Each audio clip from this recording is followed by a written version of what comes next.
I can confirm to you that our state is the pipeline where we have the deep commitment to make sure that our state is built to last. So I invite you to come and build with us. And to the sovereign wealth funds, development financial institutions, the transactions that you require, the discipline of bankability, the structures of co-investment are present in this state and improving its cycle. So come and finance with us. To the multilateral partners, the institutions whose mandates align with the work of urban transformation and inclusive industrialization, Lagos offers you a partnership that will deliver. Come and convene with us. And to the captains of industry, the name that built the commercial economy of this country, the next phase of that economy will be written in Lagos. Therefore, come and scale with us. To our brothers from the other states in Nigeria and to the visiting heads of government, the relationship forged in this room are the relationship that will define African Economic Cooperation in this generation. We therefore invite you to come and partner with us. And to people in the diaspora, the diplomatic corps, whose country have stood with Nigeria across the long arc of our development, Lagos is open. Our door is clearly wide open. So come and let's take it further. This is the first continental investment summit that will be taking place around this country. So Lagos intends to be the 21st century industrial hub of Africa, the city against which subnational industrialization on this continent must be measured. That ambition is anchored in a program of work that this administration has set in motion, and that is the architecture of what I've spoken about, the Lagos State Development Plan 2022 to 2052, the team's agenda, and of course, the Lagos State Industrial Policy 2025 to 2030. All this pulled together will deliver a coincide industrialization, mobility, financing for our state. The second is an invitation. That is to everyone in this room and those outside looking at us. And to those watching from beyond, the door of our state is wide open. Build with us, finance with us, convene with us, partner with us, scale with us. The city that can absorb your ambition is here, and it is ready, and that is Lagos. And the third is the note I will hold you with you for the longest. The work of building cities, we all know is generational. It outlasts cycles, it outlasts administrations. It allows the name of those of us privileged enough to stand at his drawings today. The pact this room makes over the next 2 days is one that must carry forward through every phase of Lagos' trajectory until the city we are building is the city that we have promised.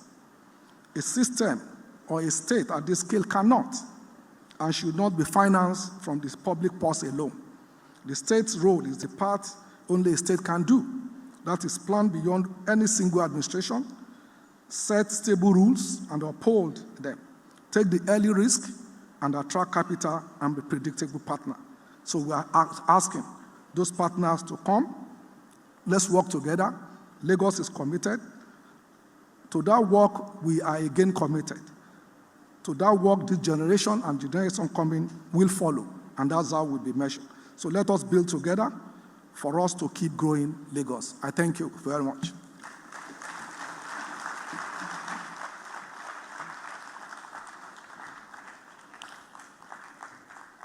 Another round of applause, please, for Dr. Kadri Obafemi Hamzat, Deputy Governor of Lagos State. We are also honored to have the Governor of Lagos State join us this morning. Sir, we've had an amazing day yesterday, and today is no exception. Now, it is with such interest we listen to the Deputy Governor talk about telling the investors to come and build with us, scale with us, and essentially win with us.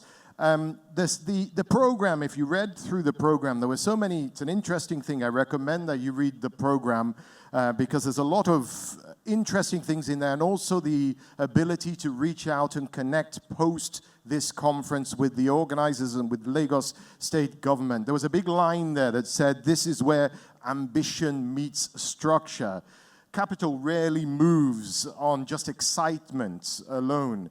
It always moves when risk, timing, and structure begin to align. And I think that is what I'm interpreting from the opening remarks from our dear Deputy Governor there. What are we going to be talking about? Building the cities of the future is what we are talking about. And Lagos has already started. You heard about the Lekki-Epe International Airport, 3 metro rails, the 4th mainland bridge, a medical park, public-private partnerships, waterway activation, embedded power initiatives, industrial corridors, and so much more that we can build together. So let's get into it. Our first panel. I want you to please welcome your moderator. She's a very well-known face here in Nigeria. If you switch your televisions on a Saturday, you'll see her on Arise on the business program.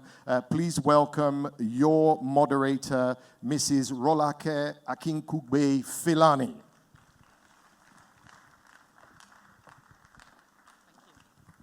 Thank you very much, Mark. Good morning, distinguished ladies and gentlemen. Just standing on all established protocols. It's great to be here. I'm going to invite all our panelists to be seated on the stage, after which we'll take the short video clip that was meant to play earlier. First, I'd like to invite the Honorable Commissioner for Health of Lagos State, Professor Akinke Abayomi. Please give him a round of applause as he comes on. Then I'd like to invite the chairman of the Nigeria Sovereign Investment Authority, Mr. Olusegun Ogunsanya. A round of applause for him.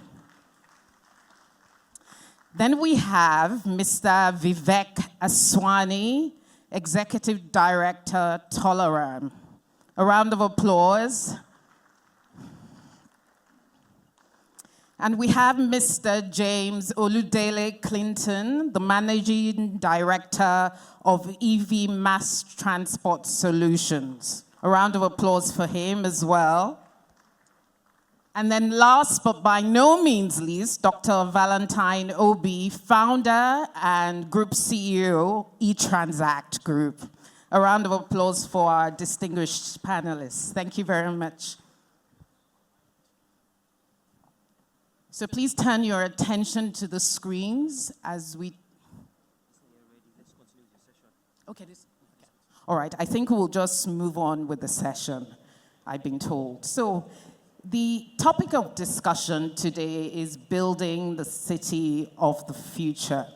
So instead of starting with statistics, I wanted to paint a bit of a picture to set the context, which I think many of you who reside here in Lagos will recognize. So picture an ordinary Lagos morning. A worker in Ikorodu needs to get to a job on the island. She's not in Ikorodu by choice. She's there because that is where housing she can afford exists. Now, the island where the jobs are is also where the rents are. And so every morning, millions of Lagosians make a journey that is not just a commute, but the daily reality of where affordable housing and economic opportunity have never quite managed to locate themselves in the same place. Now, as she approaches her transport location, there's a footbridge. You know, the pedestrian bridges that go from one side of the road to the other, engineered, funded, and built by the government. But she's trying to catch the Danfo on the other side of the road. These are the small commuter buses. And the Danfo is already pulling away. So the commuter makes a quick calculation. Since the shortest distance between 2 points is a straight line, do I go on the footbridge or do I dart across the road? Now, to many of us driving our cars, it might seem like irrational behavior to have this commute across the road. But actually, I say it's not irrational behavior. It's a rational response to a city growing faster than many infrastructure programs can fully keep pace with. And it tells us something very important, that Lagos's people are moving already at the speed this city needs to move. Now, if you extend that scene and imagine a Lagos where integrated industrial ecosystems like the Lagos Free Zone and the deep sea port that Tolaram has spent decades building are the anchors around which affordable housing, transit corridors, and community infrastructure are deliberately collated. Where the worker stays is in Ikorodu because Ikorodu itself has become a node of economic activity connected by fast, reliable transport. It is not a distant vision. We have the proof of concept already here operating in Lagos at scale. And why this matters is because by 2050, Lagos's population is projected to exceed 32 million, greater than 3 times, 10 times than New York or Los Angeles. And so that scale of growth is why we need to build the city of the future. And this is what this conversation is about. So I'd like to direct the first question to the Honorable Commissioner for Health, Professor Akin Abayomi. And it's really that COVID-19 exposed for some cities around Africa and the continent that health infrastructure is part of the fabric of any thriving megacity. So the first question is, how do you make the case that investment in health infrastructure in somewhere like Lagos actually makes commercial and developmental sense? So thank you very much, Rolake. So what Lagos is trying to do, and I think you've built the picture of a city that's growing almost faster than we can keep up with. And so as a health sector, we have to make sure that we have the appropriate infrastructure, but more importantly, the human resources for health. Now, as fast as we make our doctors, they leave the country. Almost 50% of our doctors and medical professionals leave. So we're looking inwards to look at the drivers and the forces that would encourage them to stay back in Lagos or Nigeria. So Lagos is embarking on what's called the healthcare financing reforms, because the drivers of brain drain and the reluctance of those that have drained to come back is the economic reality around healthcare delivery. And if you want to make Lagos as green as London, New York, Dubai, or South Africa, then we've got to do something different. So the healthcare financing reform looks at multiple parameters. It's infrastructure, it's welfare, but at the bottom, at the end of the day, it's the economic reality of your profession. And so we're introducing what's called the executive order. The executive order of the health care financial reform is the domestication of the National Health Insurance Act Authority, which stipulates that all Nigerians now must carry some form of health insurance. So Lagos, that was released in 2022. Lagos domesticated that in 2024. The governor released the executive order, and we're the only state that has actually domesticated that initiative. Now, for Lagosians, in the next couple of months, it's going to be mandatory for you to own some form of health insurance. So what does that do to you? First of all, we know that 77% of Nigerians pay for healthcare out of pocket. That for us is a no-no. You can't go anywhere in the world and start bringing out cash on the table and things like that. You put an insurance card when you're actually trying to seek health.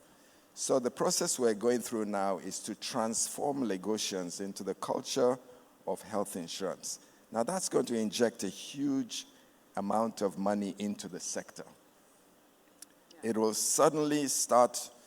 So what you have now there is addressing demand. How do you buy health? If you have a card in your pocket that allows you to buy health, then the economists will tell you that supply follows demand. But we're not just doing demand, we're actually going neck and neck with demand on the supply side. The government is building modern medical infrastructure across the state at primary, secondary, and tertiary. We're using low carbon footprint designs. We're stimulating the private sector. We're going into multiple PPPs. So we're addressing the two ends of the spectrum. We're trying to achieve universal healthcare coverage and also make Lagos the destination for medical tourism. But at the bottom of all that is, how do you pay for health? Yeah, thank you very much. And I think that really brings us to a very important point around the connection between healthcare infrastructure, insurance, and payments and financial technology. So I'd like to come now to Dr. Valentine Obi. You know, the cities of the future, we don't just build them on concrete and steel. We actually need to build them on the financial services. So in your mind, what does the future of a city built on solid digital infrastructure look like? And what does it look like today in Lagos, and what are the possibilities? Thank you very much. Indeed, we can see already that the state is actually dotting the I's properly. And I'll say this. The cities that will lead in the 21st century have three major assets, I would say. And one of them is the physical infrastructure, which is talking about the roads, the bridges, the healthcare that we're talking about, and all that. And this moves people and good, right? The second, of course, is the digital infrastructure layer, which we're talking about, the broadband, all the stuff, the cloud infrastructures, and all the stuff. And yesterday, the governor even told us he was able to launch a new data center. Now, these are infrastructure, this asset moves information. Then come to the payment. We're talking about the right banking infrastructure, the payment system, the credit system. The commissioner just talked about, the insurance part of it. Now, any city that we're going to lead in the 21st century will really have these three assets properly integrated to make sure it happens. The physical infrastructure is indeed, you must have it, because that is the basis, the critical component, foundation for economic growth. And by the time we see what the state is already doing, what I believe we're doing here is how to scale what the government is already doing. Because in terms of physical infrastructure, the state is right on it. In terms of digital technology, the state is already doing quite a lot with that. And in terms of payment system, the country is already with the right technologies to drive this. So I think and I believe that this is what is required for the state to do, and the state is really making its effort to make sure this thing happens. So do you, if I may come back, do you envisage a scenario where the commuter I gave an analogy around in terms of their daily experience in Lagos has one single payment channel for accessing infrastructure services, from social infrastructure to physical and transport infrastructure in a mega city like Lagos? Yes, I do. And I believe that it must be something that have to be in the agenda of the state. If we are having proper digital identity for the citizens in the state, so that same identity can be linked properly to a system that enables you to be able to take care of anything that you wanted to do in this country, in the state, either paying for your insurance, either commuting, either, even paying for school fees. But also interesting to know this, that, we talk about commuting. Commuting is great, but in the cities of the future, or historically, cities are built around commuting. In the 21st century, it's truly not going to be about commuting, but about connectivity. Because what is going to happen is, at least we know today, that the workplace is no longer tied to a physical location. So people are not going to actually be commuting that much. People can stay right where they are and do a lot of quality stuff. Which means if our digital connectivity is in place, many of the commuting challenges also will be solved. But answering your question, I believe that that can happen. You have one digital identity which you can use for all kinds of payment within the state. Fantastic. And I'll come back to you to ask what the regulatory enablers for that might be. But let me come now to Mr. James Oludele Clinton. In a city that's rapidly expanding from a demographic perspective, we cannot ignore the impact of climate change and carbon emissions as we build out our infrastructure. And you work in the mass transit space, specifically in the EV space. So what role does e-mobility play in the future of a city like Lagos?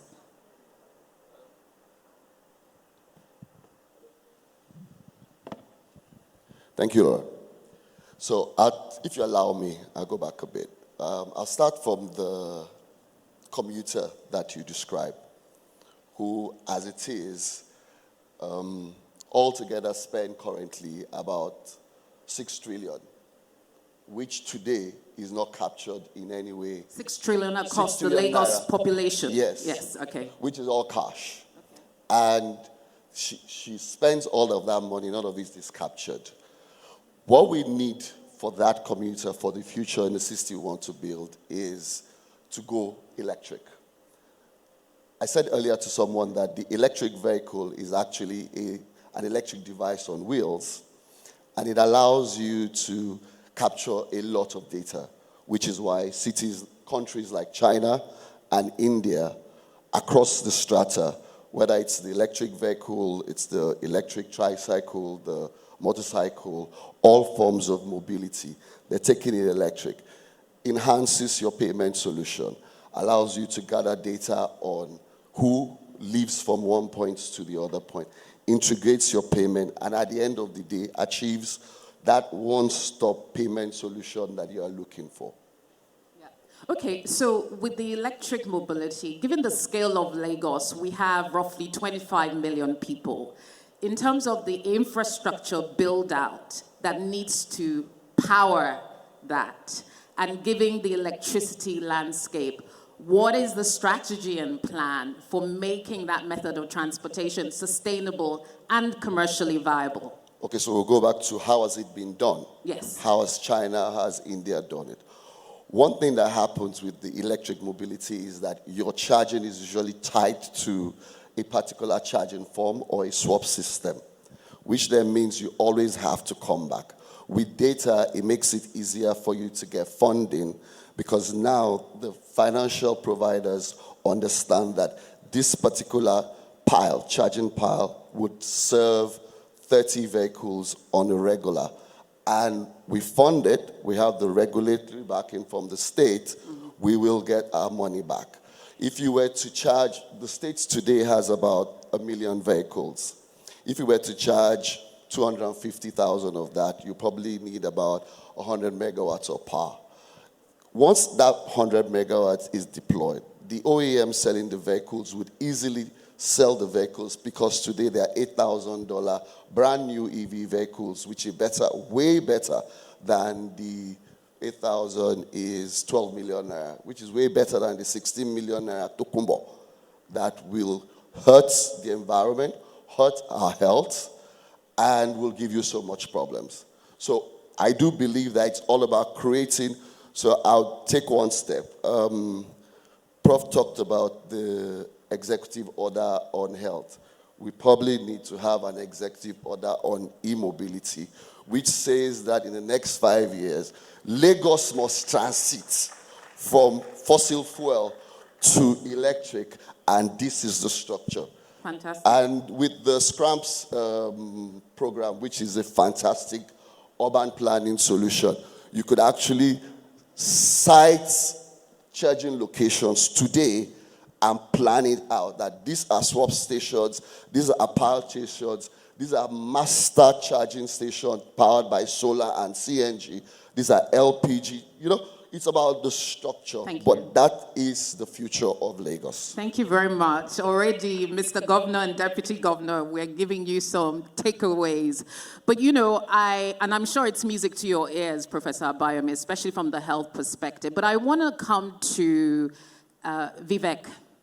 Tolaram, in some ways, and the Lekki Free Zone is a microcosm, in my mind, of what a future sustainable Lagos, city like Lagos, could look like. So what do you think for that project and what you've been able to achieve was the biggest policy enabler or regulatory enabler that enabled you to achieve that sustainably? Because I think it can serve as a model for other ways we want to build those corridors in the city. Yeah, thank you for lucky, and it's great to be amongst esteemed panelists like this. For our consideration with the Lagos Free Zone and Lekki Port, I think the biggest catalyst was proving that a public-private partnership can really work. We are well integrated with Nigerian port authorities. We're well integrated with Nigerian customs within the infrastructure of the Free Zone and Lekki Deep Sea ports. You're able to bring your goods from a port within 48 hours through our green channel and be in a place where there is power, there's clean water, there's security, and there's infrastructure around with logistics, mobility, connectivity, banking, payments, in order for businesses to catalyze their environment. And I think that's very important because once we can prove that the public-private partnership works well, it's a catalyst for other investors, other industrialists, other economic zones to take that benefit and move forward.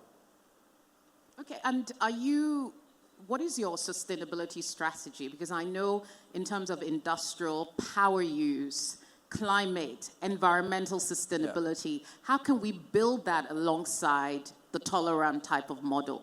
Yeah, absolutely. I think first and foremost with sustainability, the important consideration is we do not move to a policy where we over-regulate, right?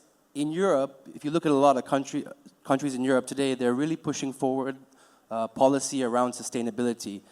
But it requires a lot of companies and industries to spend their sustainability budgets on compliance and reporting. A huge amount of their budgets go there. Now, in the case of sustainability, what are we talking about? The ability to power our industries with more efficient power or with cheaper forms of power, that's a commercial consideration. We would like to have EV vehicles that have less maintenance charges, that can be powered anywhere with either battery swaps or other infrastructures.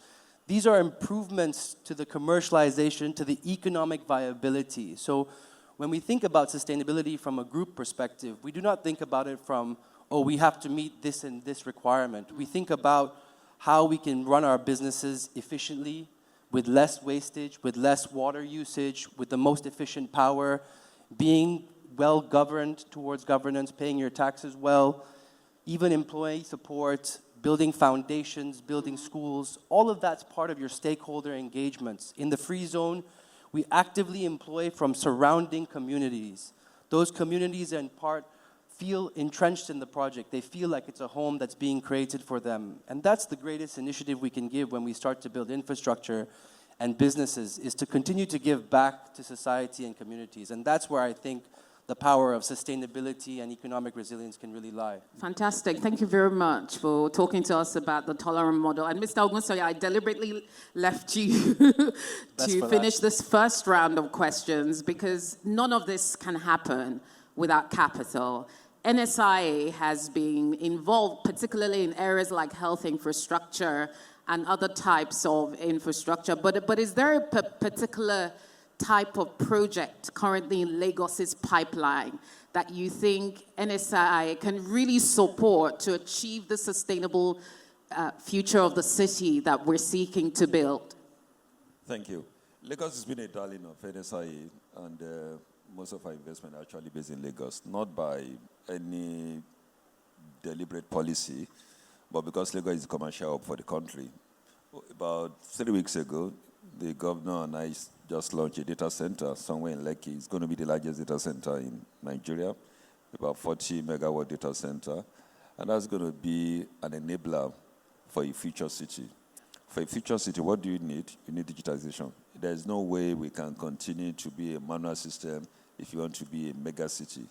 If you look at two examples of the cities of the future, Dubai that we all talk about, 4 million people. You can look at New Delhi, 35 million people, two extremes, but both of them are thriving on technology. One is focusing on smart technology. Dubai is a place where everything is done smartly. And with India, it focuses on what I call digital public infrastructure, which is a combination of 3 layers of technology: identity layer that is basically digitized, another layer for payments that is instant, and a third layer for information sharing. On these 3 layers, you can build anything: health facilities, education facilities, instant payment. They all work together. And that can only be enabled by a very, very massive data center. Consume massive energy. Energy is provided in the data center. That's what we support. Beyond the data center that we're supporting, we're actually part of the Medipark that is being built in front of the Lagos Boat Club. We're putting a major diagnostic center as a feature of the mega path. Most of you may not be aware, the cancer center at Luth was actually put together by the NSIA, very well run, affordable to many patients, still the cheapest in the country. Lagos-Ibadan Expressway was put together enabled by NSIA. And we not only support mention digitization, we also do entertainment. That's a major arena that we're putting together around Lekki. It's going to be a 12,000 capacity. Arguably the biggest arena that would be enough to entertain basketball, whatever we choose to do, that's going to be enabled. So we are a good friend of Lagos State. We keep supporting Lagos State, like you support every other state, because the fund is owned by the federal government, the 36 state government, the local governments, and the municipal of Abuja. So we're a friend of everyone. But Lagos, of course, is a special friend of NSIE. Yeah, thank you. And I think those projects and that pipeline deserve a round of applause. I think it's easy to underestimate just what it takes. But I'm coming back to you, Mr. Ogunsoya, because I think it's easy to believe sometimes that it's just sort of free money you throw at infrastructure projects. But what is it that you would typically seek to ensure that these projects are viable, and maybe other states can learn 1 or 2 things for how Lagos is structuring these projects that make it attractive to a long-term infrastructure investor like NSIA? Thank you. At NSIA, we don't want to be an operating investor. We're never an operator. We're what I call a marquee investor. We just put a stamp of approval on any investment. It's a signature of the sovereign. We're not going to operate the asset. We're not going to be the majority shareholder. But when you put a stamp of sovereignty on any investment, it de-risks the project significantly. That's one thing we do.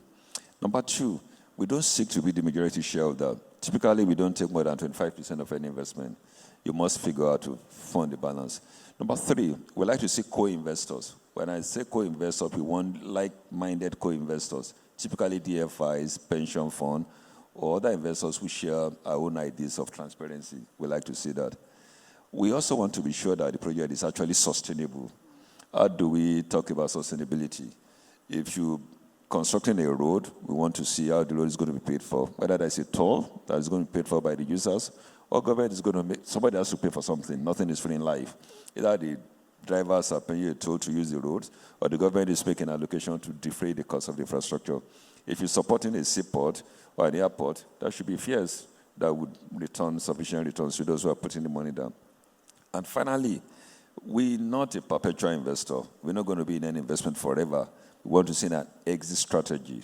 How do we exit investment so that we can use that money for other stuff?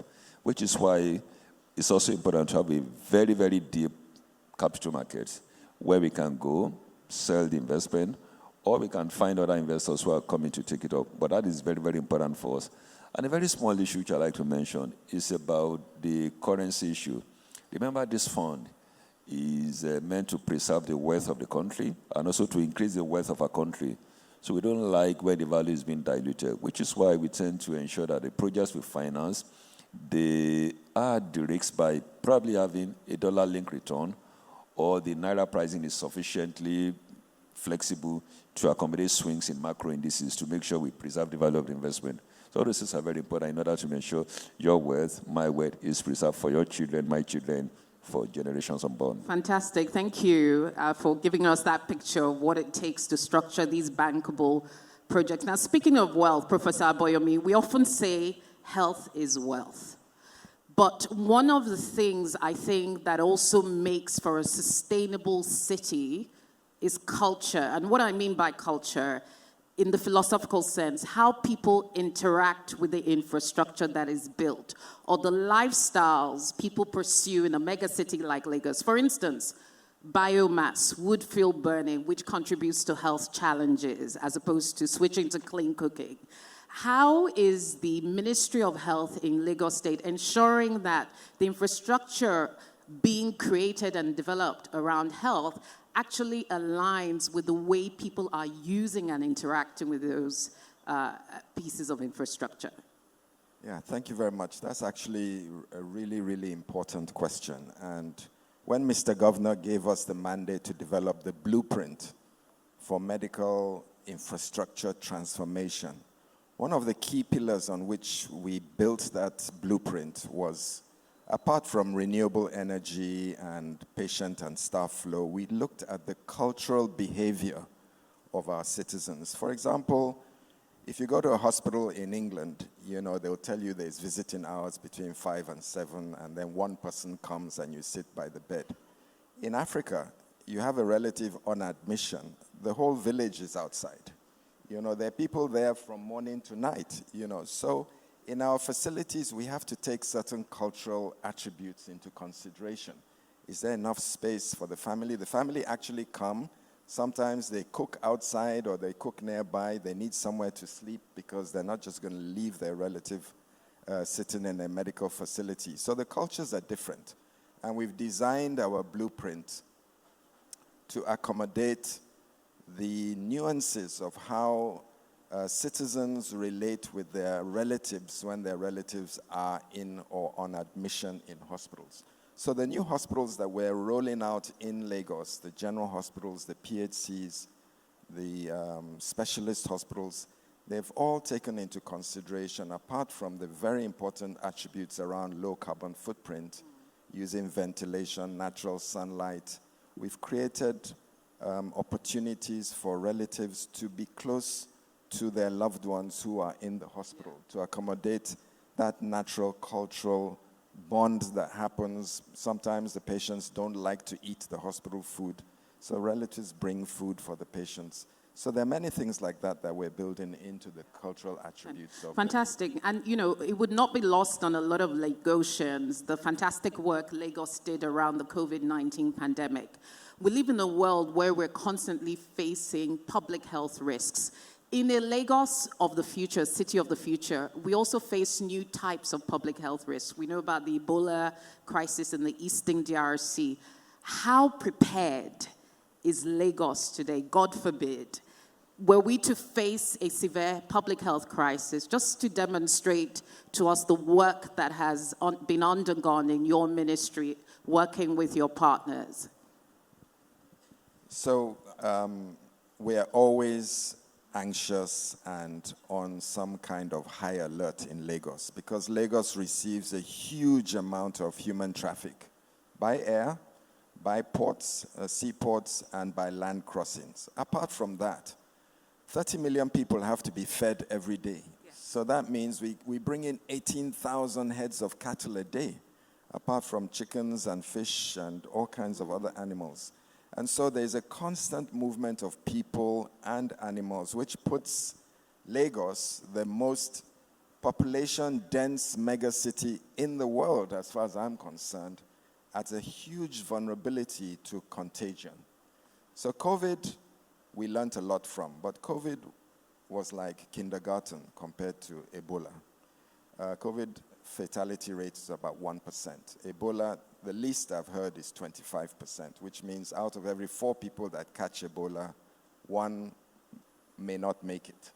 All right? So we're ramping up as usual. We're building on our COVID experience. We learned a lot from COVID and Ebola before then. We've got something called the Lagos BioShield. That means the most important thing is how do these dangerous pathogens enter Lagos? So the commonest port is the airport, Murtala Mohammed International Airport. And so we're already embedded in there. And even for this conference, many of you will start receiving WhatsApp and email messages asking about your welfare, where did you travel from, and so on and so forth. It's all part of the BioShield. We're very, very particular. We know everybody that's coming in from Eastern and Central Africa at this point in time. Yeah. Whether you're coming by air, by road, we're all networked with our epidemiologists around the states. We're in touch with the airlines. We have the advanced passenger information sheet. So we know where everybody is coming from, and we know what your business is as best as we can. And so that BioShield is to try and protect the inflow of a very dangerous pathogen. Should it come in, then we have a very, very elaborate network of contact tracing, as well as the isolation centers and our very advanced biosafety laboratory.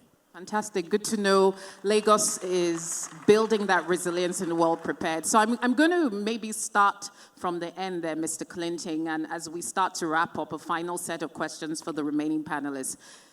Imagining a future of Lagos, you have, today, many of you know we have Uber, you have your personal vehicles, you have your corporate buses, we have rail transportation, the various lines, we have transport by helipad, we have waterways. Where is the scope really for the EVs from an affordability perspective? Because part of having a sustainable city is access for commuters, and access is affordability. How do you see that working out in the future and coexisting alongside all these other modes of transportation? Very briefly. Okay. The way I'll put it is that for you to get the best benefit on EVs is on a mass transit or commercial basis. The private luxury vehicle transits the owner to work and back. So the emission on the traditional vehicle is not much. But the mass transit, the buses, the tricycles, the motorcycles for logistics, the ferries, that's the scope that you start at, and that has the largest impact on the city of the future, because it's the bottom of the pyramid, and you move a larger volume of the population at that level. You make the largest saving on carbon emissions, and you gain the best on fuel switch from fossil fuel to electric. So EVs, mass market, not sort of a middle class private Mass vehicle. transit is where you get the biggest impact. Okay. All right. Thank you very much for that. I'm going to come to you, Dr. Valentine Obi, from a payments and digital infrastructure perspective. What is the one regulatory or policy catalyst you think we should be introducing now into the payments infrastructure, digital infrastructure landscape in Lagos that will prepare and position it for the future? Well, I think the first is, I think the central bank already has the right regulatory framework for such, solutions. Definitely, cash is expensive. And if we ensure that almost all government services are paid digitally, that will be enormous. One, it will save the government cost. It reduces fraud. It reduces corruption. And it helps with a lot of reconciliation that they will have to do. And the collection becomes a lot easier. And already, Lagos State is doing quite a lot when it comes to digital technology and financial payments. Now, the regulatory part of it is that the central bank has already made that possible, because all the government need to do is to ensure that they partner with the right banking institution, and that automatically will allow whatever platform that the government wants to put in to use for payments. So that is given. So the Lagos State government already has a lot of collection platforms that is working for them. And if they can just ensure that they can reduce cash payment in government facilities, I think that will be enormous. And that will indeed increase even the revenue for the government. That's my... Thank you very much. So, Vivek, Tolaram, we know about your achievements. And the question is, what next? Your project is concentrated in what we call the Eastern Corridor of Lagos as a megacity. What is the scope and potential to replicate that for the future? Have you looked at other parts of the city, for instance? Yeah, I mean, as a business, we've been in Nigeria for 50 years, and we manufacture products all over the country, Lagos being the largest investment that we have across our many factories. And for the group going forward, we'll continue to invest in the country, in industrialization locally. I think what's really important and what we see as the future is that we move away from being an import-based country. We need to facilitate manufacturing, job creation, an ecosystem and an economic platform that can continue to grow and support the increase in population and the size of the city as it evolves. When it comes to the free zone, our ambition is to make Lekki Deep Sea Port the largest deep sea port in all of Africa, so that we can continue to continue to export all of the great products that we had. You know, Doctor was talking about the cocoa exports. You need the right infrastructure in place to be able to process cocoa and then get the value addition before you export. So from Tolaram's perspective as a business, it's continuing to drive that and continuing to develop a zone where we can invite multiple businesses to use Nigeria as its manufacturing base, not just for Nigeria itself, but all of West Africa. Fantastic. Thank you very much, Vivek. So, Mr. Ogunsoya, I'll give you the final words. You know, one of the things that Vivek talked about in his first submission was the importance of public-private sector partnerships. NSI has been working with Lagos State for a very long time. Is there a new model for that partnership going into the future that you would perhaps like to see, especially as the demands for infrastructure digitization continue to increase in Lagos? I would like to see a deeper level of local capital formation. I've seen a lot of emphasis on DFIs, on the money coming from outside the country. But if you look deeply, we need to find ways of financing local capital. Capital from pension funds, capital from insurance companies, capital from banks. I believe there is enough quantum of long-term funding that we can use to support the PPP framework. A couple of days ago, we just got some confirmation from IFC. They're going to be part of a $1 billion fund that we're anchoring. This $1 billion fund is to provide some sort of guarantee for infra investment. We know infra investment are very long-term, huge capital required. In order to de-risk this, we're setting up a $1 billion fund that is anchored by us, World Bank, IFC just came in again. And this funding is meant to cover 4 different areas of any infra investment. The project preparation phase, the development phase, the guarantee, those who want the guarantee, and also to provide the risk capital itself. These are areas where I reckon that Lagos State government and other interested can benefit from. And our screening is very deep. It's just meant to make sure that the money, when it leaves, it comes back in the right format again. So, but I must commend the Lagos State government, the governor, the deputy governor, on the very excellent partnership between us and them. I've listed a number of projects. We just did another power station about a couple of days ago. The Vera power station is also being supported by the NSIA. I'm sure other states are jealous, but we just love the fact that Lagos State government is being a viable partner of NSIA, and we continue to do whatever we can to raise the standard of living. On the last note, I'd just like to say, as we look at the city of the future, there's one thing that we need to look out for.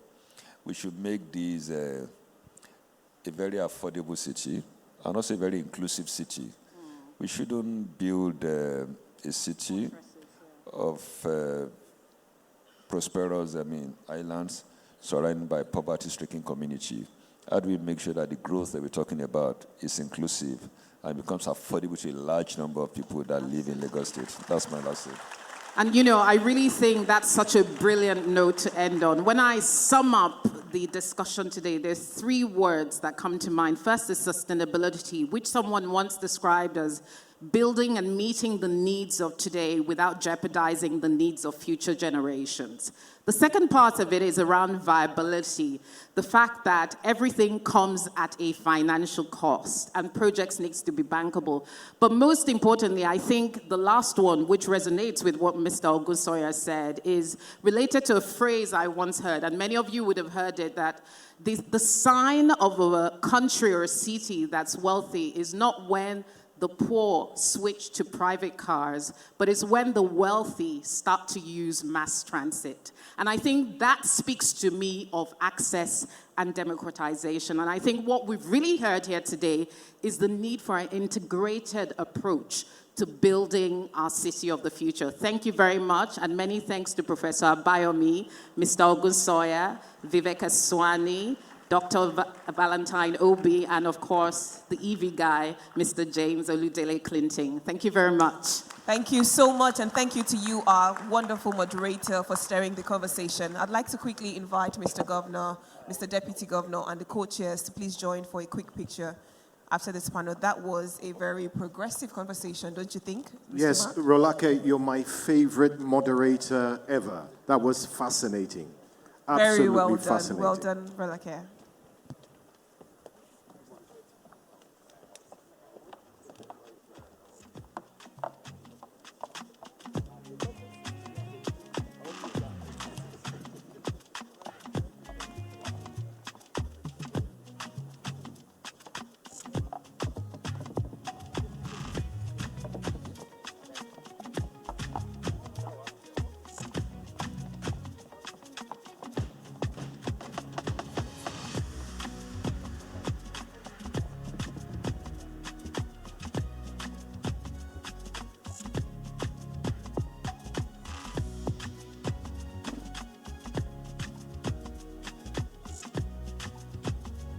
We told you yesterday that day 2 would even be better, more insightful, and you can already tell from the conversations we've had. Thank you very much. Well done to our moderator, Rolake Akekugbe-Filani, and our exceptional panelists. A round of applause for them as they exit the stage. Thank you so much.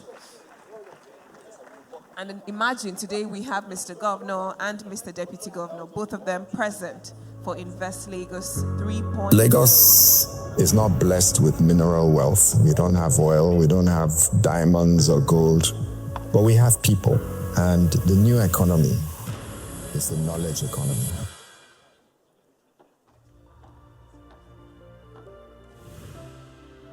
When a Nigerian travels abroad for oncology or for cardiac care or just for their annual checkup, the payment for the procedure, the flights, the accommodation, and the months of support all flow into another country's economy.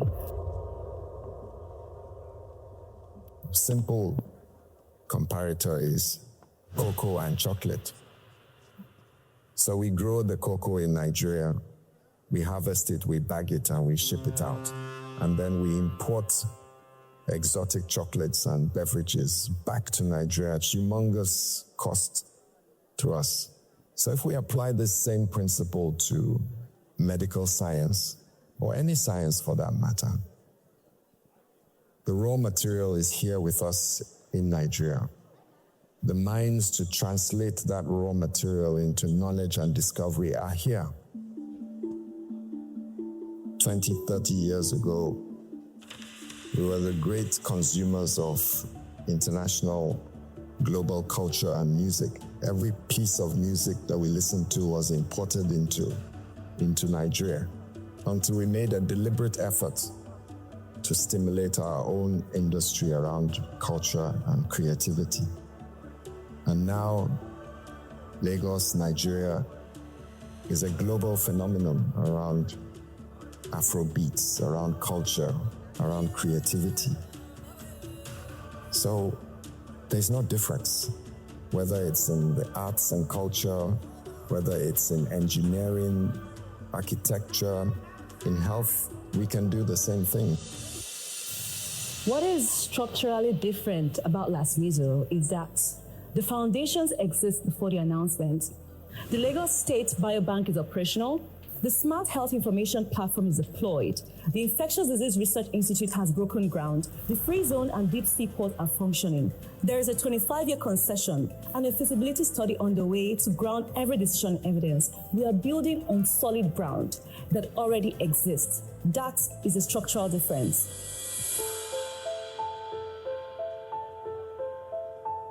The Lekki Corridor succeeds because its operators complement one another.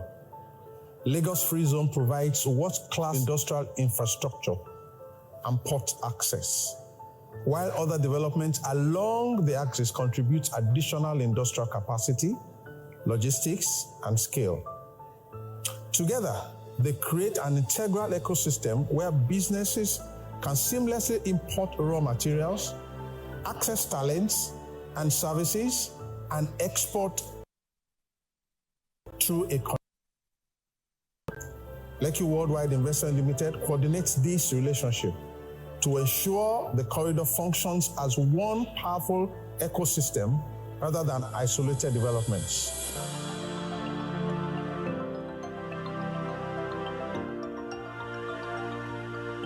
Lasmiso is fundamentally investable. The fundamentals are strong. There's significant unmet healthcare demand in Nigeria and in Lagos. There's heavy dependence on pharmaceutical importation.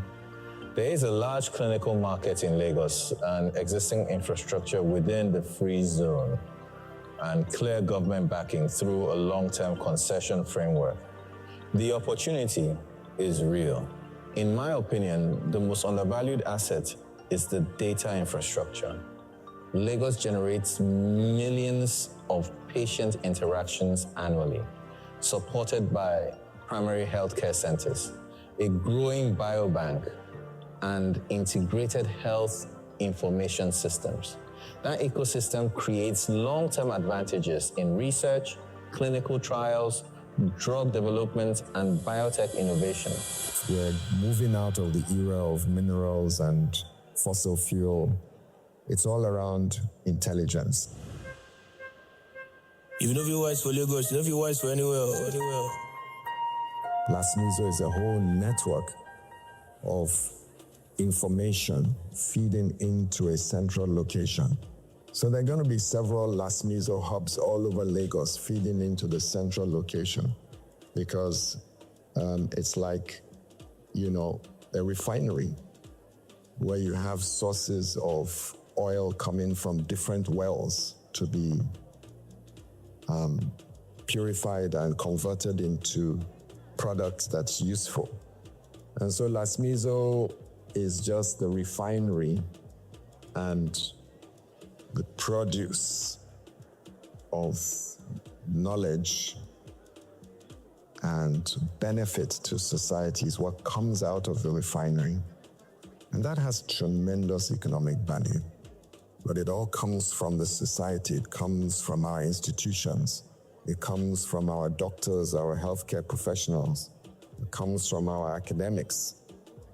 It comes from inquiring Ladies and minds gentlemen, please take your seats so the program can begin. Take your seats, please. This includes the gentlemen of the press is fully as well. operational, with the plants running, the labs leads, Please and take your medicines made in seats. Lagos Please shipping listen across to me. I'm the moderator. I'm your traffic warden. You have to listen to Mark Edo as I say, please take your seats. Please take your seats. to ground. So seeing it function will be the proof that the support mattered. Never before have two ministries ever come together. And this project has been in the offing for over 6 years within healthcare. And I'm delighted that under my leadership and under Mr. Governor's leadership, it will mean a great deal to see Lasmiso fully realized. To stand one day in a zone where Nigerian scientists are discovering, Nigerian workers are manufacturing, and Nigerian patients are being treated with medicines made here in Lagos, Nigeria. Lasmiso will be born in Lagos. Lagos is the center of excellence. This is Lagos, Eko and Ibaje. The starting block of human capital is good health, and we promise you that we will play our part in ensuring that Lagos has the human capital that it requires to be nationally, regionally, continentally, and internationally competitive for a better Lagos. Thank you very much.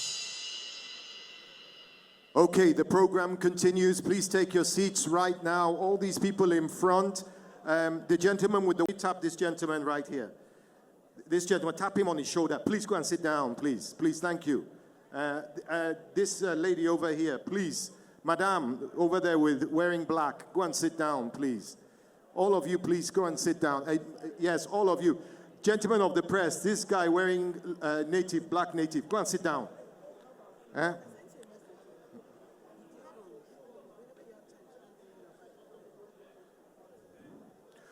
These people, please, waiting to speak to the governor. These two ladies, please, can you sit down over there? I see a lady in green at the back there. Madam, I see you. Can you sit down? Thank you. I told you I'm a traffic warden. It's my job. It's what I'm paid for. Please, Ejoko. Okay. So, growth in Lagos at scale, what we dream of, what we hope you, our brothers from across the globe, will invest in, it depends on domestic policy, it depends on domestic partnerships, but it also depends on the quality of international partnerships. And that's what we're going to be talking about in Plenary 5, which has actually 3 parts to it. It's called the Global Partnership for Growth Plenary Session, or segment, should I say. And the first one's a big one. Now, the Commonwealth is 56 countries, 2.7 billion souls. AFCFTA, the African Continental Free Trade Area, the biggest free trade area in the world, the hopes and aspirations of 1.4 billion Africans with a combined GDP of 3.4 trillion US dollars and 55 countries. Put them together, the Commonwealth and the AFCFTA, you have a lot of people, you have a lot of GDP, and you have a lot of countries. And that's exactly what we're going to be doing right now when we talk about global partnerships for growth. So this is what I call in-conversation conversation. There's no moderator, because they don't need one, because they are sort of 2 sides of the same coin, and I want you to give them a warm round of applause. Please welcome Ms. Samantha Cohen, the Chief Executive Officer of the Commonwealth Enterprise and Investment Council. Followed by the hardest working man, I always call him at the AFCFTA. He is the Secretary General of the AFCFTA Secretariat. Please welcome His Excellency Wamkele Mene. Do you have your mics? Can we get them some mics? Oh, they have mics. Ah, you came prepared. The floor is yours. Go for it.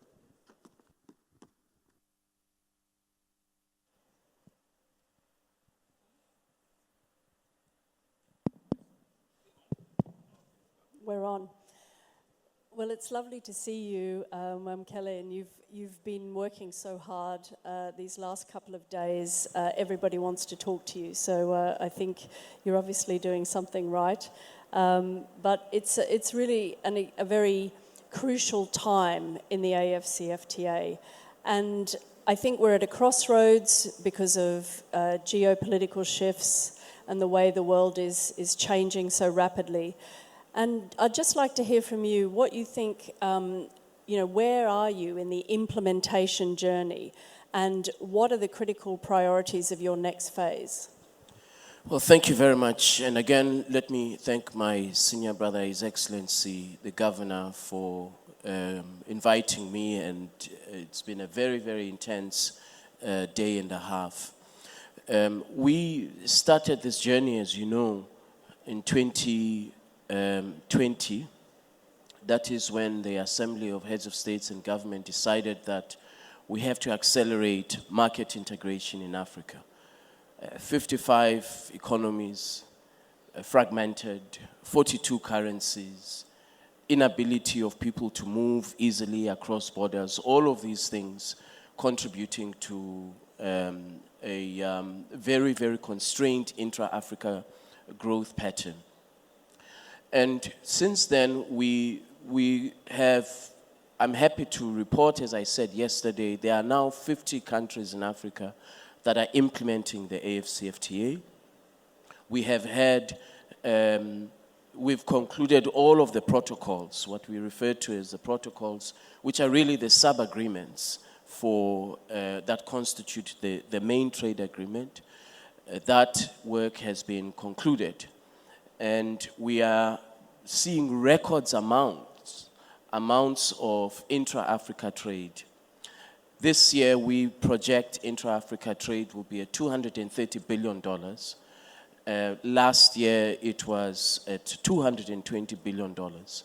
So we are making progress, but we have to move faster because, as you said, the global economy and the global context is adverse.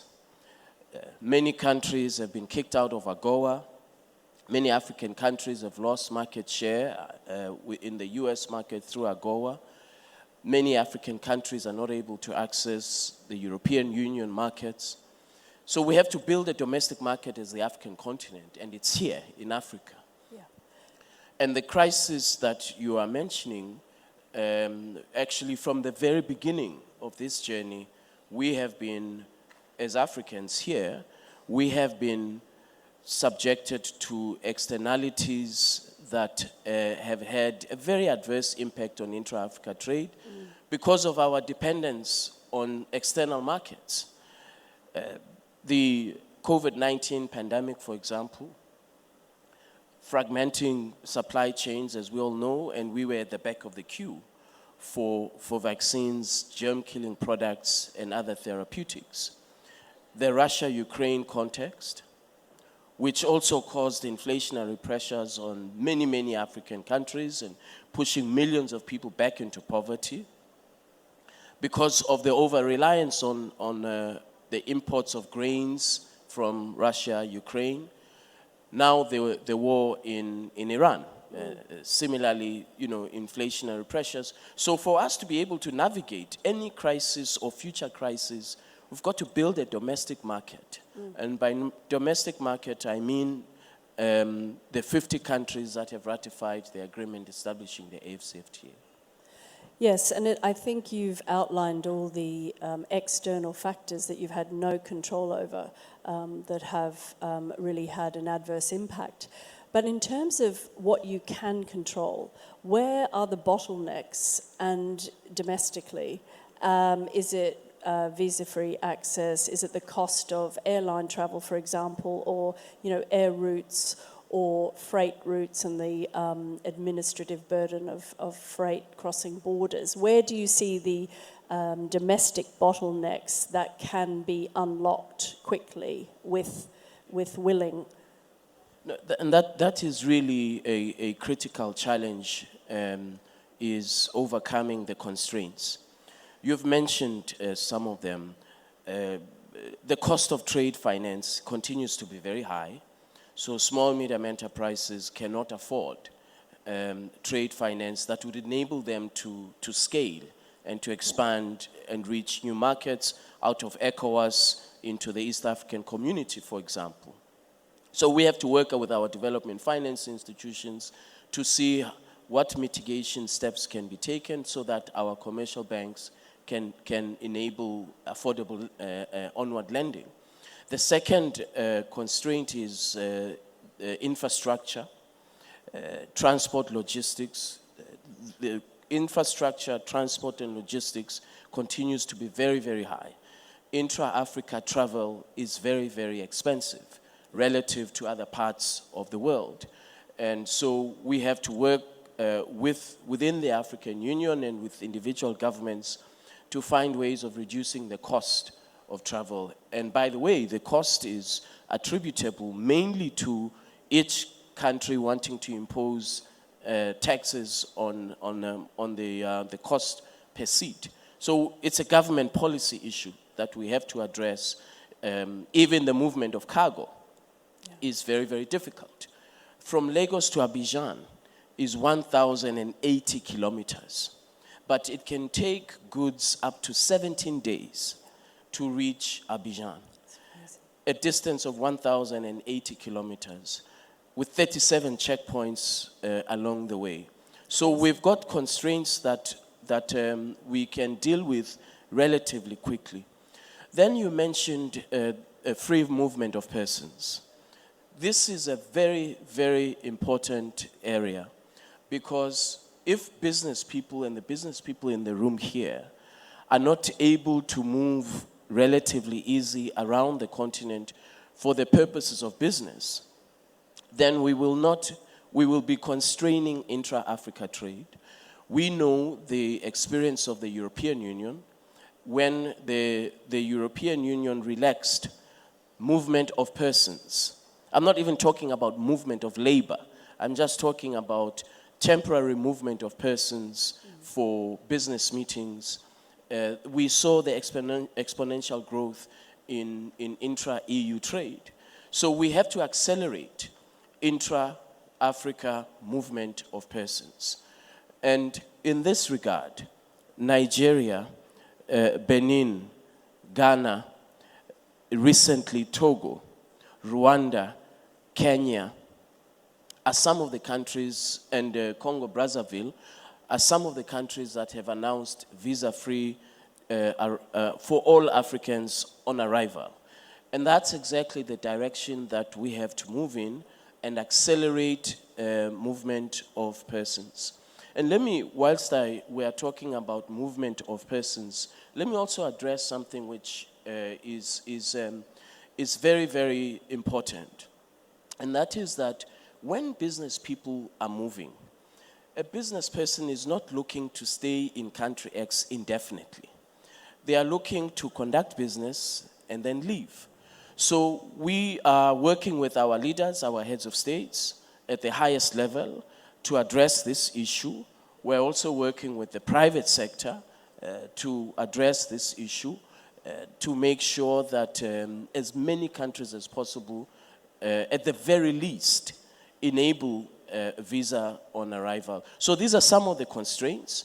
The point you make is absolutely correct. They are all within our reach as a continent.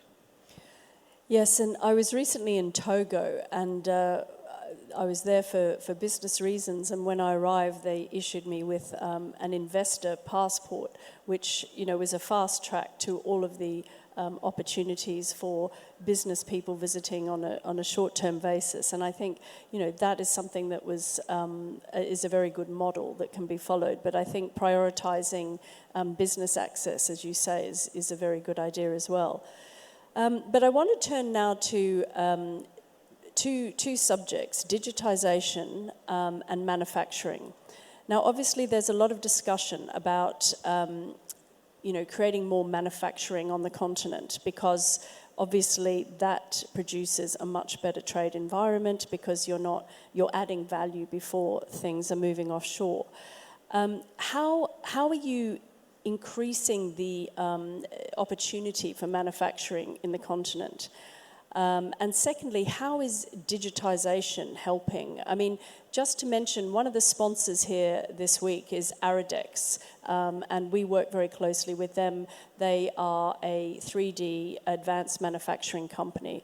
And I always say to them, you are the AFCFTA in action, because you can produce in 3 days spare parts for machinery that previously companies would have to fly parts from Germany or the US, and there would be downtime costs for a week or 2 weeks. So I think that is digitization and manufacturing combined. But those two things surely are transformative. I'd love to hear your views on that. We are seeing increasingly our private sector taking advantage of Africa's digital economy. Fintechs, I mean, here in Lagos, this is a city that has the leading fintech industry and investments of fintech on the continent. We are seeing increasingly innovation in digital payments, increasingly innovation in business connectivity that is digital. And all of these interventions are absolutely critical because we know that by 2035, Africa's digital economy is estimated to be at $712 billion by 2035. Now, for us to get to that point of that projection, we have to put in place the appropriate regulatory environment. Whether it is doing the things that Governor was mentioning yesterday, and that is enabling data centers to be established across country or across indeed the continent, so that these data centers continue to power Africa's industrial development. This is a very, very strong focus for us, Africa's digital economy, and the infrastructure that is required to ensure the digital public infrastructure that's required to ensure that we reap the benefits of Africa's digital economy. And what really for us is important is the inclusion element of Africa's digital economy. We know farmers in Kenya that use digital tools to assess whether they should access a market today or tomorrow. Smallholder farmers, thousands and thousands of young people across our continent are at the cutting edge of digital innovation. And so these are very important segments of our society that are embedded in Africa's digital economy, and we have to encourage that. And finally, I would just say on the digital economy, the payments infrastructure that we have to set up on our continent is absolutely critical. Because if you and I'm sitting in Kenya, and you are a counterparty in Lagos, what has the United States dollar got to do with both of us trading? So we've got to enable payments in local currency. If you are in Nigeria, your counterparty is in Kenya, you trade in the Naira, they receive the Kenyan shilling and vice versa. And we have achieved this. To an extent, we have achieved this working with my senior brother, Professor Orama, when he was president of the bank. We supported the establishment of the Pan-African Payment and Settlement System, which enables a payments infrastructure in Africa that has all of the sovereignty elements that we would want to see. So as we speak today, you are able to make an intra-Africa trade transfer on the back of the Pan-African Payment and Settlement System without using the dollar. Now, the second component of your question is equally interesting because manufacturing continues to be the backbone and the potential for Africa's transformative initiative. As I mentioned yesterday, I mean, this city is well endowed. The largest number of industrialists in Africa are here. And these are people who continue to power Africa's industrial transformation. So at a policy level, continentally, we have to make sure that they are able to move their goods from Lagos to Egypt or from Lagos to Malawi with the least hindrances, whether we are talking about custom systems, harmonization, or whether we are talking about trade facilitation measures. We have to make sure that Africa's manufacturers continue to have access to the entire continent. We also have to make sure that they have access to capital to continue to invest in Africa's industrial development. Africa 50, Africa Finance Corporation, AFDB, Afrexim Bank, these are some of the institutions that have the balance sheet and have it to deploy it for industrial development of our continent. So I think these two components combined, digitization of Africa's economy on the back of a rapidly industrializing continent, this is exactly the kind of acceleration that we want to see.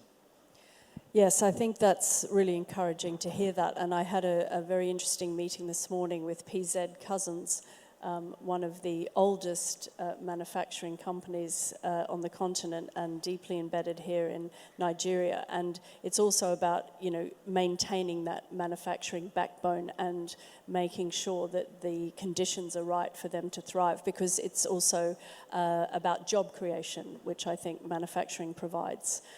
I'd just like to turn now to the wider Commonwealth. So you are very focused, of course, on unlocking the potential domestically of the continent and creating this fantastic free trade zone. So what would you say to other Commonwealth countries, India, the other big trading nations? What would you say to them about doing business with Africa? Well, this is one of the SG's, Madam SG of the Commonwealth. One of her priorities since she took over has been to put more emphasis on trade and investment within the Commonwealth. Of course, it is historically a political forum, but she has done a really good job to position the Commonwealth to focus on trade and investment. And in the AFCFTA, there is an opportunity. The AFCFTA is a platform for the Commonwealth to pursue that objective.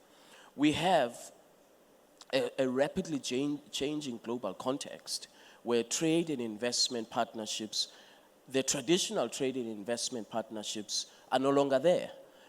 The reliability aspect of those trade and investment partnerships is not there anymore.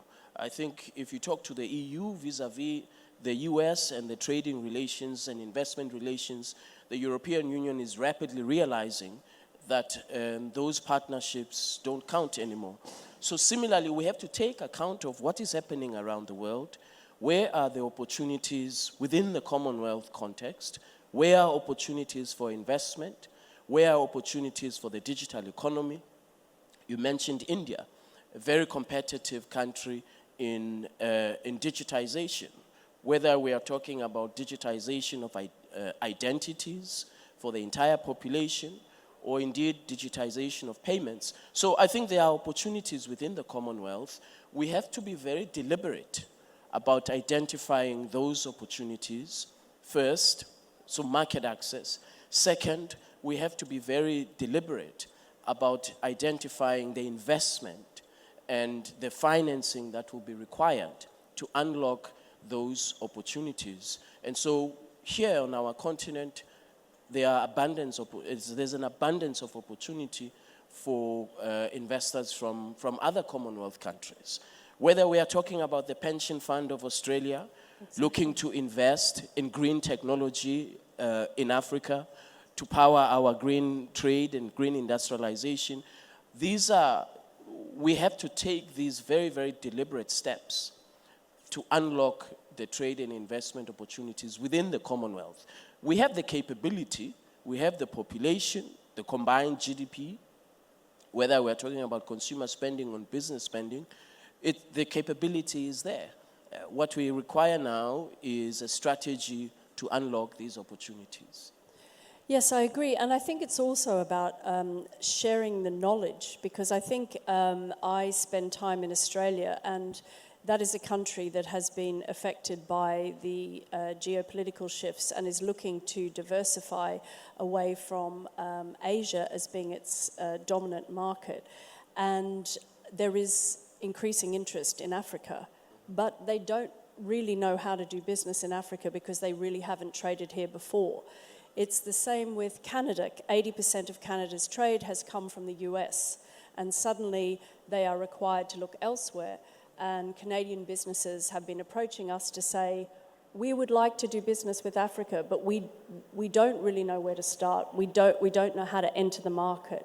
And I think that's where you are in such a strong position, and all the work you're doing is going to bear fruit, because there is a great opportunity at this time. Where there is crisis, there is opportunity. And I think also making sure that these markets that are new to trading in Africa are aware of the opportunity, and to make sure that it's easy for them to do business and to enter the markets is really important as well. Yes, absolutely. And the conversations we are having with mentioned some of the countries, private sector in Australia, in Canada, and so on. There is, of course, this perception of risk and the risk premium, which we have to explain the reality of our continent, that the risk premium, the price of the risk is not relative to the real risk, and that it is determined in a way that doesn't take account of reality. But we have to confront that challenge. The second aspect of this is we have the advantage of, if we want to de-risk investment or de-risk market access into Africa by an Australian pension fund or a Canadian private equity firm, we have our own development finance institutions that are willing to partner to de-risk because they know the market very, very well. And they are already in the market. In fact, many of our development finance institutions, such as Afreximbank, Africa Finance Corporation, and so on. So these are opportunities within the Commonwealth for private sector within the Commonwealth to leverage on existing capital in Africa for further expansion and to further unlock opportunities. Exactly, and as our chairman, Lord Marland, said yesterday, there's a 21% advantage of intra-Commonwealth trade because of the trust and the existing relationships and partnerships already that can be leveraged and elevated in order to create new opportunities and to expand. And I think that's what we're all very committed to doing. And just in closing, what does the future look like? If we project forward to 2050, what would you like to see? Well, I think we are on track as a continent to double intra-Africa trade by 2050. We are on track to create a globally competitive economy that is collectively the African continent, provided we implement what we agreed to do, provided we agree to implement measures that will unlock private sector investment collectively as a continent, not individual countries. We invest in our infrastructure. We invest in transport and logistics. We invest in trade finance. I believe we are well poised to unlock the great potential that our continent has. And I have the honor to travel the length and breadth of our continent. And so I'm able to see the opportunities that we have. But it will take a great deal of effort for us to unlock these opportunities that are in abundance. And by 2050, we should no longer be talking about we have the potential. We should have unlocked the potential by 2050. Yes. Thank you. Thank you very much, Thank Excellency. You. Thank you. Thank you very much. Thank you. It's a great pleasure.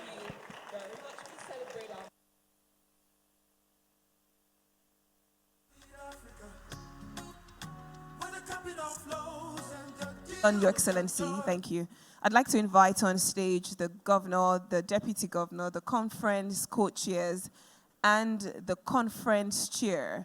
Thank you very much. The co-chairs of the LOC, and Mr. Aiboje Aigimokwede, please join for a quick photograph. Thank you very much. That was indeed rich. Please give them another round of applause for that insightful, very rich conversation speaking on building global partnerships for growth. Thank you.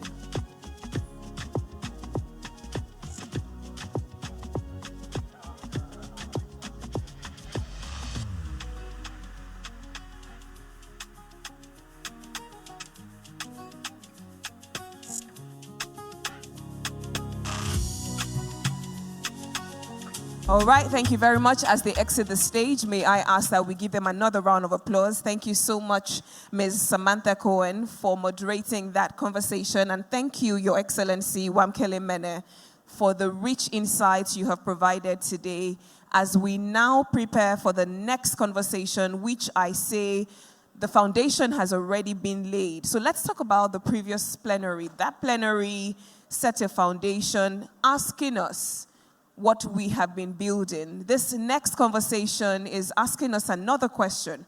How do we build, and who will build with us? We already heard this over and again, and I'm stating that Africa cannot build alone. And it's not just because our capital is insufficient. It's because the weight of what this continent is attempting to build definitely demands global partnership and the full weight of global partnership.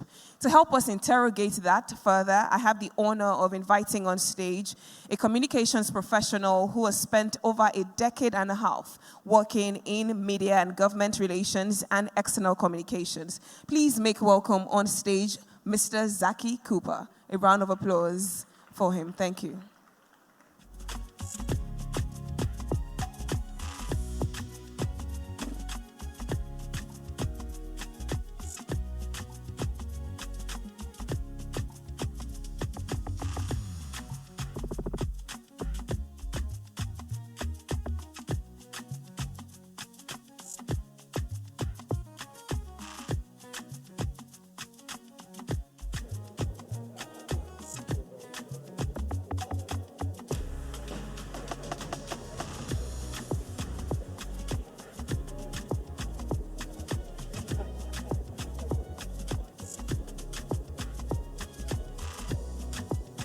All right, thank you very much, Your Excellencies, distinguished ladies and gentlemen. We will take another session before that plenary that I just introduced. But the interesting part is Mr. Zaki Cooper here will also be moderating that session. I'd like to invite on stage his guest as we prepare for a truly insightful conversation. Please make welcome on stage the British Deputy High Commissioner. Please celebrate Mr. Johnny Baxter as he joins Mr. Zaki Cooper on stage. Thank you very much. Also joining them is the chairman of the conference and the chairman of the Lagos International Financial Center. Please make welcome Mr. Iwoje Ike Imokwede, CFR. Thank you very much. Mr. Zaki Cooper, you have the stage. Thank you. Well, thank you very much. Ladies and gentlemen, it's great to be with you again. Good afternoon. And conscious we have, great collection of people in the room. We've got entrepreneurs, business leaders, deal makers, the doers, the people who are going to make things happen. And I think really the key numbers for you to keep in mind are 3, 2, 1, okay? Because we're at Lagos 3.0. This is day 2. And the 1 is because there's only one reason we're all here to grow the Lagos economy and to make deals happen. And I'm delighted to be joined by our 2 eminent panelists this afternoon. And if I could go to you first, Mr. Agboje, you're the co-chair of Lagos International Financial Center, and indeed the chair of this summit. So first thing to say is thank you and well done on what you've achieved with this summit.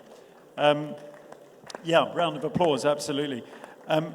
I guess the question I wanted to ask you is, the Lagos International Financial Center positions Lagos as a financial hub. What structural reforms are necessary to aid and support global investors? Thank you.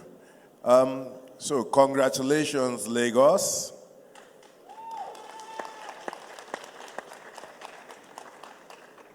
And of course, the larger Commonwealth.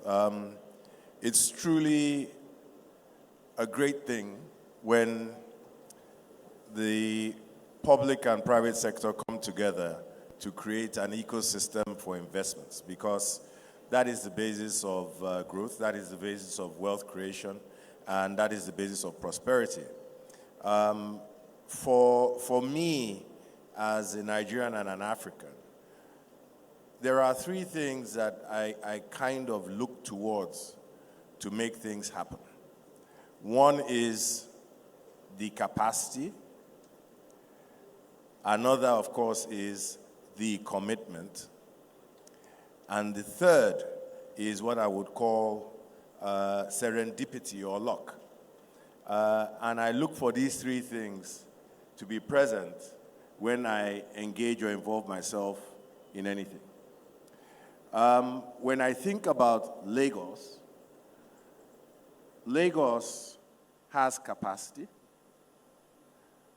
Lagos has commitment, certainly of the public sector and the private sector. And Lagos has a lot of serendipity and good luck going for it at this moment in time. And I'll tell you why. The governor of Lagos is a markets man. He's a financial markets professional. And a man who lives by the credo of my word is my bond. His deputy is an investment man, a man who has spent his life in the private sector and the public sector driving real investments, tangible and concrete investments, and making things happen. Their cabinet is full of technocrats, many of whom I know, accomplished and with proven track records of getting things done. And they are surrounded by a private sector reality that comprises, in Lagos, the best of Nigeria, the best of Africa, as some speakers have even said from this very stage. And so this conference, I think, showcases the potential of Lagos as an investment destination. And what we are trying to do with the LIFC is to create a system that assures you that when you invest, the things you need to convert your investment into good returns are very much present. Take note of something, though. The investor has to bring wisdom to the table beyond their money. Lagos State is fertile ground, but you, the investor, has to determine what seeds you want to plant. You, the investor, have to have the ability to nurture within this great fertile ground what it is you seek to generate a return from. So we also will be ensuring that the investors into Lagos are the investors that Lagos and Nigeria needs. I'll talk a bit more about that subsequently. Thank you. Fantastic, thank you. And just like you're the co-chair of the Financial Centre, this is a sort of summit with a global outlook, if I can put it like that. Just give us an idea of how the Financial Centre is doing on a sort of pan-African but also a global scale. So, well, first of all, many people have asked the question, why Lagos? Okay? Right. And if you think about the fact that Lagos accounts for 1/3 of the economic output of one of Africa's largest economies, okay?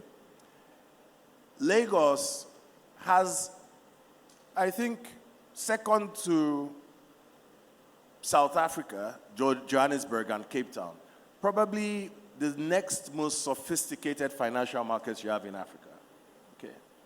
And then, of course, I've spoken about the talent. So there is an immediacy. Lagos is ready. Lagos is not being prepared. Lagos is ready for international investment. I would argue that Lagos has been ready for 10 years. What the LIFC does is that it kind of puts the crown on Lagos. It makes it clear that we're open for business and we tick all the boxes that international investors, want. Now, if we want to go into numbers, we can, but perhaps I should let Johnny speak first. Okay. Well, I have one more question for you before we come to Johnny, which is that, in terms of international investors, they have a choice as to where they deploy their capital. So what is the risk appetite of international investors for Lagos, Nigeria, and has that changed over the last 5-10 years? What I can tell you, though, is, first of all, I don't like to look at investing from a 5 or 10-year window. I mean, I'm a very long-term investor. But even if you want to look at the investing landscape from a midterm and to 10-year picture, many African investment destinations provide cyclical returns. And it's cyclical because of certain structural problems structural realities within most African economies. One of which is, for instance, the fact that we're very much commodity commodity market determined in the sense that we have commodities that we produce, but we do not, okay, develop or value add those commodities. So we are very susceptible to commodity super cycles. So if oil prices are up, good. If cocoa prices are up, good. But if cocoa prices are down, okay, it's a problem. But Nestle doesn't care whether cocoa prices are up or down because of what they do with the cocoa and turn it into chocolate. And, you know, chocolate prices don't move with the price of cocoa. So we have to, you know, do a lot of value add, okay, to ensure that we are not susceptible to commodity price distortions. The other thing, of course, is that we spoke about the risk premium. You know, there is for debt, 4 to 10% added premium over US Treasuries that African borrowers have to pay. Okay? So when interest rates go up, when you complain about that from an international context, the Nigerian or African borrower is paying anything from 4 to 10% on top of that. And then the equity risk premium is also, in certain instances, almost as high as 20%. But the interesting thing is that we still deliver a competitive return in spite of this. So I'm coming somewhere. So, you know, I'll tell you something interesting. When you look at Nigeria between 2015 and 2023, okay? And the headlines were very much about how much of a difficult environment it was. High interest rates, remember, okay? Relatively low oil prices, et cetera, we had to go through global recessions, 2 recessions in Nigeria and so on during that period. Now, a number of investors exited the market. And when you exit, somebody else buys. Let me tell you what is very interesting. Everybody who bought from the exiting investors between 2022 and 2025 have made in dollar terms since that exit at the low side, okay, 50%. At the high side in dollar terms, 200%. If there is, and you can check it out. I don't just want to mention the names so that the exiting investors don't feel too bad. But, but that is how phenomenal returns in Nigeria have been since 2023. Yes. Well, we would all settle for between 50 and 200% returns. So yeah, thank you. Johnny, if I can come to you. This year is 10 years since the UK voted for Brexit to leave the EU. I'm from the UK as well, so I remember those times very well. How has the Brexit vote changed the UK's attitude towards trade and investment deals, partnerships with the rest of the world? Well, I mean, let's start from a Nigeria focus, maybe. I think the UK has always been interested in getting more engaged in vibrant economies like these. And obviously the Brexit has allowed us to shift a level of attention. But to be fair, I mean, on the grounds that Ike has just talked about, Nigeria is always the kind of economy where we would be giving a large amount of attention. I think the other thing to think through, I'm speaking here as a public sector person. Effectively, your question could be seen as a governmental question, but it's also a question about what the private sector does. And the reality is that the things that the British government can do here are always going to be small and always going to be marginal. We want them to be game-changing, but in terms of volumes, the volumes are always going to come from the private sector. So thinking through the things that Samantha was talking about earlier on, one of the jobs of myself and my boss in Abuja is to make sure that British companies do understand how to operate in Nigeria and what the opportunities here are. And we're seeing that tick up dramatically, really, over the last few years. I'm not certain whether I would link it to events in the UK or actually whether I would link it to the policy foundations here, because one of the key elements is having the economic fundamentals right. And we've seen those change. I did want to pick up on one thing that Ike said about secular returns. And I think the interesting question here is whether the Nigerian economy partly because of the kind of institutions that are going to be developed here, moves away from that cyclical pattern to actually a more predictable pattern, because that then draws in a different sort of investor, which sees a much more certain and a much more stable level of return. Thank you. And just give, for the audience's benefit, give us a little bit more sort of colour and information about the shape of the relationship between UK and Nigeria as things stand, the economic relationship. Well, the relationship is a very, very close one.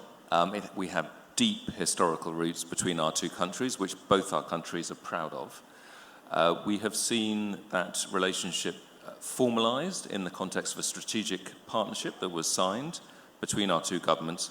But I think most recently, the sort of cherry on the cake, as it were, is the state visit by His Excellency the President to meet the King.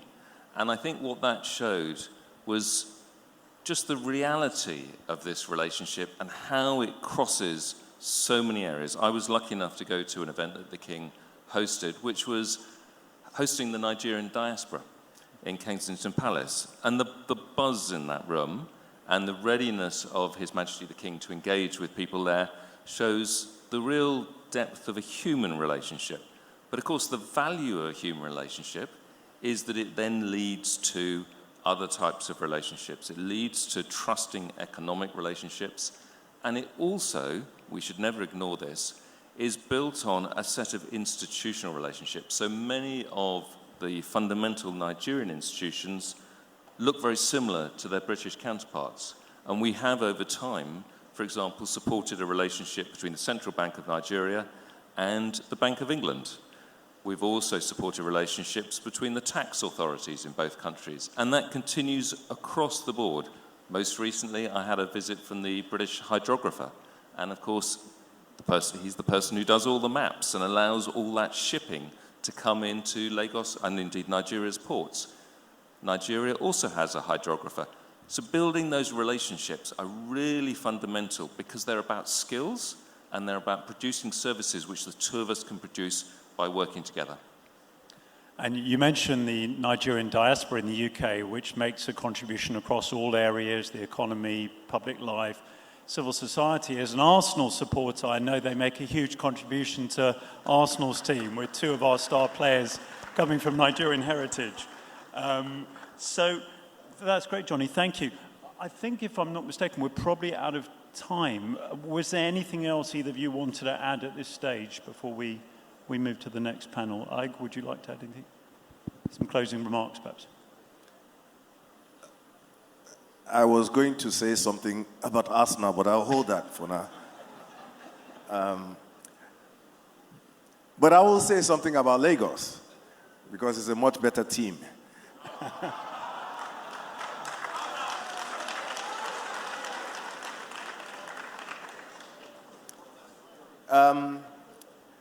Nigeria is a great nation, and there is no greater vote when you are deemed to be the face and the gateway to a great nation. Lagos represents the best of Nigeria, the best of Africa, and Lagos is open for business. I believe, as I have hinted, that over the next 5 to 10 years, Lagos and Nigeria represent an exciting, but probably even more importantly, rewarding investment destination. If you want to make good money sustainably over the next 10 years, if Lagos and Nigeria is not in your portfolio, I think you have to make a different portfolio choice. Invest Lagos. We're ready for business. Thank you. Well, thank you. Those are really strong and powerful words. Johnny, did you want to add anything? Well, I was also very tempted to say something about Arsenal, and I was wondering whether there were any French Parisians in the room. But yeah, okay, fine. Let's not go down that line. I agree with everything that Ike has said. I think the thing to underline is the importance of institutions, and I think the thing to note is the growth and the strengthening of institutions in Nigeria over time. We heard from NSIA just before. That organization was founded approximately 10, 15 years ago. It's now a fundamental part of the infrastructure here. We are going to see the Lagos International Financial Center founded, growing. All of those institutions matter because they give the fundamental confidence for people from everywhere in the world to come and invest and to take the opportunities that Ike has talked about. I suppose the one final comment to make, and this is speaking as a government person in a sense to other government people, the critical other element of this is the ability to turn that growth into something that matters for the population so that benefit is seen everywhere. It's absolutely right that there is individual growth and there are companies that grow. I think the big challenge, and again we see progress towards this, but obviously we all know there needs to be more, is for that growth to lead to jobs across the whole country, and for that to see the benefits spread everywhere, because ultimately that will deliver more growth over time as well. Fantastic. We heard yesterday that Lagos is an argument. I think we've just heard two very powerful arguments for Lagos and the investment opportunity. I'd like to thank my panelists, Ige and Johnny, so much. Thank you. Thank you. Thank you so much, Zaki Cooper. In the same fashion, I'd like to invite Mr. Governor, Mr. Deputy Governor, and the co-chairs of the LOC to please join for picture. But thank you so much, Zaki, for that conversation. And thank you to our guests, Mr. Johnny Baxter and Mr. Aigbeje Aige-Mokwede. Mr. Johnny Baxter has been very instrumental in driving global partnerships for us, particularly from the United Kingdom, where he represents. Thank you so much for driving that trade partnership between the UK and Nigeria. And of course, Mr. Aigbeje Aige-Mokwede, you can tell he's an ambassador, he's a patriot. That was exceptional. Thank you so much. Interesting conversation, laid the foundation again, even further for the next conversation we are about to have. Mr. Zaki Cooper, you remain on stage because you're moderating the next panel conversation. Thank you so much. A round of applause for Mr. Johnny Baxter and Mr. Aigbeje Aige-Mokwede. There is a QR code that will be displayed on the screen right now, and it's for those who are interested in the site visitations tomorrow. We have a couple of site visitations.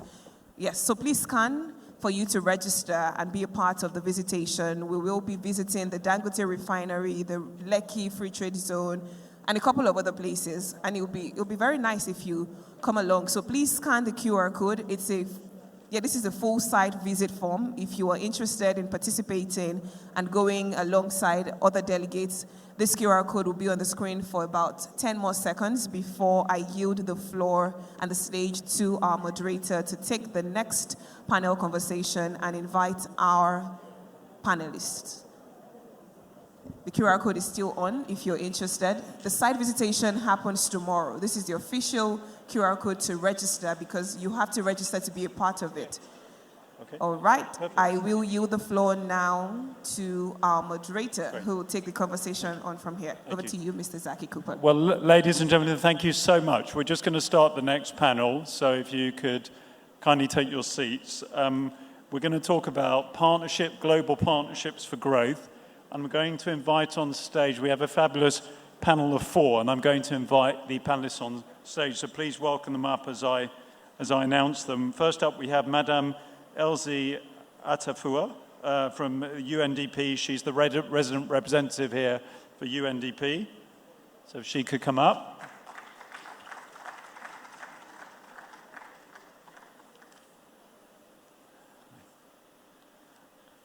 Welcome.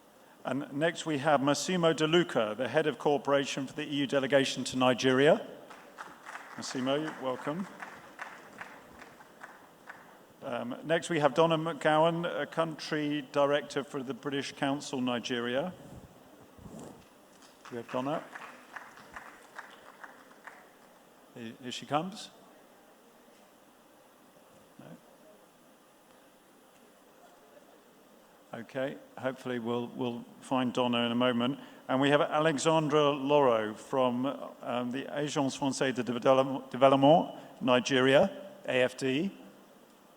Do we have Alexandra? Great, Alexandra. Great. So here we are. Hopefully we'll locate Donna. If you're in the room, Donna, do come up and join us. No.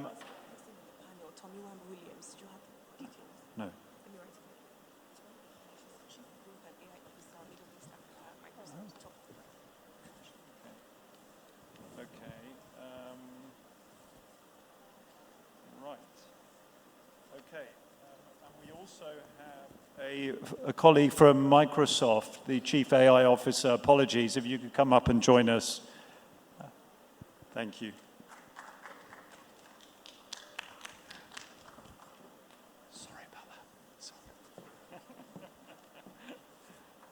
Yes. Ola Tomiwa, great to have you with us, Ola Tomiwa Williams. Brilliant. So just to introduce this topic, it's a global partnerships for growth. This is about, strategic engagement between Africonomies and partners. And we've heard about the African Continental Free Trade Area in the conversation between Samantha Cohen and the Secretary General, His Excellency Wamkeli Mene. And really, we want to talk about how Lagos fits into this picture. Lagos is seen as a hub and a gateway into Africa, as we know. But we also want to talk about the fact that these economic relationships are not just about trade alone. They're about infrastructure investment, tech transfer, skills development, sustainable finance, et cetera, et cetera. And we know that we're in a very complicated world and a complicated investment landscape. So I'm going to ask each of my panelists a couple of questions to really open up the discussion. So first up, Madam Elsie, a warm welcome again. You head up the UNDP's office here. Just explain a little bit more about what the work you do and it does here, please. Well, good afternoon, Zaki. And first of all, let me thank the government of Lagos for inviting the United Nations Development Program and by extension, the United Nations family to be part of this conversation. And let me say, Excellency Deputy Governor, I also came fully adorned in my Lagos attire. And so my dress is from Lagos, my bag is from Lagos, my accessories are from other parts of Nigeria and Africa. So it's truly Lagos being the business gateway and of course representing the Africa Continental Free Trade Area. So what does UNDP do? And just perhaps in the interest of time, as the largest development agency in the United Nations family, ours is to support the government of Nigeria and other countries to move their development agenda forward. In the last few years, we've also seen that partnerships with development agencies like ours have shifted. It's no longer about aid. It's no longer about projects or small projects.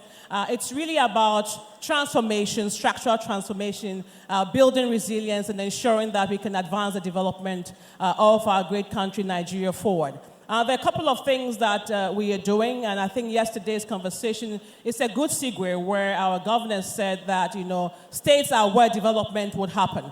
And so what we are doing is to try to support states through what we call the Integrated Smart States Program to really ground our work. Now, what does it practically mean? There are a few things that we are doing that I wanted to share tied with the conversation today. One of the streams that we are working on is in the area of trade, investment, and financing. Like we heard earlier, Africa has 1.4 billion people. It is not only the largest legal agreement, but the largest industrial platform in the world. And therefore, we are supporting small and medium-scale enterprises to be able to access the market with skills, capacity, and others. We are ensuring that we can connect states. So if you have leather in Kano, for example, and you have entrepreneurs in Aba, how do you connect them to Lagos, which will be the place where you can brand and you can export? So the AFCFTA remains one of the ones on our heart. We also have an initiative focusing on women called Hair AFCFTA. Women are a core part of the implementation of the agreement, and therefore supporting medium and small-scale enterprise, women enterprises,